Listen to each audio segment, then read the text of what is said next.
गुरु प्यारी साध संगत जी, आज फिर से एक सुंदर सी साखी आप सभी को सुनाने जा रही हूँ। गुरु प्यारी साध संगत जी, अगर भक्त भगवान से रिश्ता बांध ले, उसको निभाने के लिए कभी भक्त भगवान के पास जाए ना जाए, लेकिन भगवान जरूर आते हैं। आज ऐसी ही एक साखी आप सभी के साथ शेयर करने जा रही हूँ, एक छोटे बच्चे की और एक विधवा माँ की। तो गुरु प्यारी साध संगत जी, 6 साल का वो बच्चा, मोहन के अतिरिक्त उसका और कोई नहीं था उन माँ का। वो 2-4 भले घरों से भीख मांगकर अपना और अपने बच्चे का पेट भर लेती थी, भगवान का सिमरन करती थी। भीख अगर पूरी ना मिलती तो अपने बच्चे को ही खिला के और खुद व्रत रख लेती थी। ऐसे ही अपने घर का गुजारा करती थी। उन माताजी को लगा कि उसके बच्चे को 2 अक्षर ना आए ये ठीक नहीं होगा, यानी कि उनका अपने बच्चों को पढ़ाने का मन था। तो गांव में पढ़ाने की व्यवस्था थी नहीं। गांव से 2 कोस दूर पर एक पाठशाला थी। जो माताजी थी वो अपने बेटे को लेकर वहां गई। उनकी गरीबी और रोने पर दया करके वहां के गुरुजी ने बच्चे को पढ़ाना स्वीकार कर लिया। वहां पढ़ने वाले छात्र जो थे गुरु के घर में रहते थे, लेकिन जो माताजी थी उनका बच्चा सिर्फ 6 साल का था, मोहन। अपने बच्चे के बिना उनको चैन नहीं पड़ता था। इसलिए रोज मोहन पढ़ने जाता था घर से 2 कोस दूर, और शाम को घर लौट आता था। गुरु प्यारी साध संगत जी, उसको विद्या प्राप्ति के लिए रोज 4 कोस चलना पड़ता था। छोटा सा बच्चा, गांव में कुछ दूर जंगल भी था। शाम को लौटने में अंधेरा होने लगता था और मोहन को बहुत डर लगता था। एक दिन गुरुजी के यहाँ कोई फंक्शन था, यानी उत्सव था। मोहन को बहुत देर हो गई। जब वह घर लौटने लगा तो रात हो गई। अंधेरी रात, जंगली जानवरों की आवाजों से मोहन को बहुत डर लगने लगा। अंदर से थर थर कांपने लगा। माँ भी देर होने के कारण बच्चे को ढूंढने निकली। किसी तरह वो अपने बच्चे को घर ले आई। मोहन ने बड़ी आसानी से कहा, माँ, दूसरे लड़कों को साथ ले जाने के लिए तो उनके नौकर आते हैं। मुझे जंगल में आज बहुत डर लगा, तू भी मेरे लिए एक नौकर रख देना। बेचारी माँ रोने लगी। उसके पास इतना पैसा कहाँ था कि नौकर रख सके। जो भीख मांग के अपने बच्चे का पेट भरती और एक समय का खाना मिलता भी नहीं था, तो जो मिलता था सिर्फ अपने बच्चे को खिला के भूखी सो जाती थी। माँ ने रोते रोते मोहन को देख के कहा कि बेटा, मैं कहाँ से इतने पैसे लेकर आऊं। माँ को रोता देख के मोहन ने कहा, माँ, तू रो मत, क्या हमारा कोई और नहीं है। माँ ने जवाब दिया और उसका जो मन था बहुत चिंता से भर गया। उसने कहा, बेटा, गोपाल को छोड़कर और कोई नहीं है हमारा। माँ ने तो इशारा किया था परमात्मा की तरफ, लेकिन बच्चे की समझ में इतनी ही बात आई कि कोई तो गोपाल है उसका। फिर बच्चे ने माँ से पूछा कि माँ, गोपाल कौन है? वो मेरे क्या लगते हैं और कहाँ रहते हैं? माँ ने कहा, बेटा, वो तुम्हारे भाई हैं, सभी जगह रहते हैं, लेकिन आसानी से किसी को दिखते नहीं हैं। संसार में ऐसा कोई स्थान नहीं है जहाँ वो रहते ना हों, लेकिन उनको तो देखा था ध्रुव ने, प्रहलाद ने और गोकुल के गोपों ने। अब मोहन को तो अपने गोपाल भाई को जानना था। वो पूछने लगा, गोपाल भाई मुझसे छोटे हैं या बड़े हैं? अपने घर आते हैं या नहीं?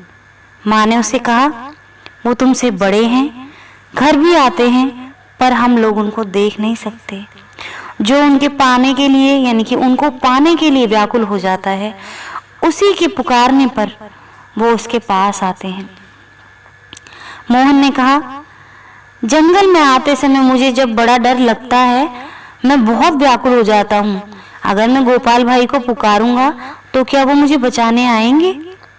माँ ने कहा, तू विश्वास के साथ पुकारेगा तो जरूर आएंगे। मोहन की समझ में इतनी बात आई कि जंगल में अब डरने की मुझे कोई जरूरत नहीं है। डर लगने पे मैं व्याकुल होकर पुकारूंगा तो मेरा गोपाल भाई वहां आ ही जाएगा। दूसरे दिन पाठशाला से लौटते समय जब वह वन में पहुंचा तो उसे डर लगा। उसने पुकारा, गोपाल भाई तुम कहाँ हो? मुझे यहाँ डर लगता है, मैं व्याकुल हो रहा हूँ। जो दीन बंधु हैं, दीनों के पुकारने पर वो कैसे ना बोले। मोहन को बड़ा ही मधुर स्वर सुनाई पड़ा। बोला, भैया तू डर मत, मैं अभी आया। ये आवाज सुनते ही मोहन का डर दूर हो गया। थोड़ी दूर चलते ही उसने देखा कि एक बहुत सुंदर ग्वालबाल उसके पास आ गया। वो हाथ पकड़कर बातचीत करने लगा, साथ साथ चलने लगा, उसके साथ खेलने लगा और उस जंगल की सीमा तक वह पहुंचाकर लौट गया। गोपाल भाई को पाकर मोहन का भय जाता रहा। घर आकर उसने जब अपनी माँ को सब बातें बताई, तब वो माँ हाथ जोड़कर गदगद हो गई कि हे परमात्मा, तुझे मेरा प्रणाम, मेरे प्रणाम को स्वीकार करना। उसने समझ लिया, जो दयामयी द्रौपदी को बचाने के लिए उसकी पुकार पर दौड़े चले आए थे, मेरे भोले बालक की पुकार पर भी ऐसे ही आए हैं। ऐसा रोज होने लगा। एक दिन उसके गुरुजी के पिता का श्राद्ध होने लगा, यानी कि मोहन के गुरुजी के पिता का श्राद्ध था। सभी जो पढ़ने वाले बच्चे थे, विद्यार्थी थे, कुछ न कुछ भेंट लेकर आए थे गुरुजी के लिए। ये पहले से ही डिसाइड हो गया था। तो गुरुपेरी साध संगत जी, उसने अपनी माँ को जाके कहा कि माँ, मेरे गुरुजी के पिताजी का श्राद्ध है, सभी बच्चे कुछ न कुछ भेंट जरूर लेकर आएंगे, मुझे भी लेके जाना है, तो मुझे कुछ दे दे, मैं उसके लिए ले आऊं। तो गुरुपेरी साध संगत जी, ये बात उसने अपने गुरु जी से भी कही थी उस दिन चलने से पहले, यानी कि गुरुजी के पिता के श्राद्ध से एक दिन पहले उसने कहा कि गुरुजी, आपके लिए सब बच्चे कुछ ना कुछ भेंट ला रहे हैं, मैं क्या लेकर आऊं। गुरुजी ने उसकी परिवार की हालत देखी हुई थी, तो गुरुजी ने कहा कि बेटा तुम कुछ मत लेकर आना। लेकिन मोहन को ये बात अच्छी ना लगी। उसने कहा, जब सब लड़के लाएंगे तो मैं क्यों ना लाऊं, और इस हट पर अड़ गया। गुरुजी ने कहा, अच्छा तुम एक लोटा दूध ले आना। यही काम मोहन ने किया। अपनी माँ से जाके बोला, माँ मुझे एक लोटा दूध लाने की आज्ञा मिली है, तो तुम मुझे एक लोटा दूध ला कर दो। माँ के घर में खाने को जब रोटी नहीं थी तो वो दूध कहाँ से ला कर देती। बच्चा रोने लगा। माँ ने उसे समझाया, तू अपने गोपाल भाई से क्यों नहीं मांग लेता दूध, वो अवश्य प्रबंध कर देंगे इस चीज का। दूसरे दिन मोहन ने जंगल में गोपाल भाई को जाते ही पुकारा। मिलने पर कहा कि मुझे एक लोटा दूध लेके जाना है, माँ ने कहा है गोपाल भाई से मांग लेना, सो तुम मुझे एक लोटा दूध लाकर दे दोगे ना। गोपाल ने कहा, मोहन मैं तो पहले से ही तेरे इंतजार में बैठा हूँ, एक लोटा दूध भर के तू ले जा। पाठशाला में गुरुजी दूसरे लड़कों के उपहार देखने लगे और रखवाने में लगे हुए थे। मोहन हंसता हुआ पहुंचा। कुछ देर तो वो इंतजार करता रहा, उसके दूध को भी गुरुजी देखेंगे, पर जब किसी का ध्यान उसके ओर ना गया तब वे बोला, गुरुजी मैं दूध लाया हूँ।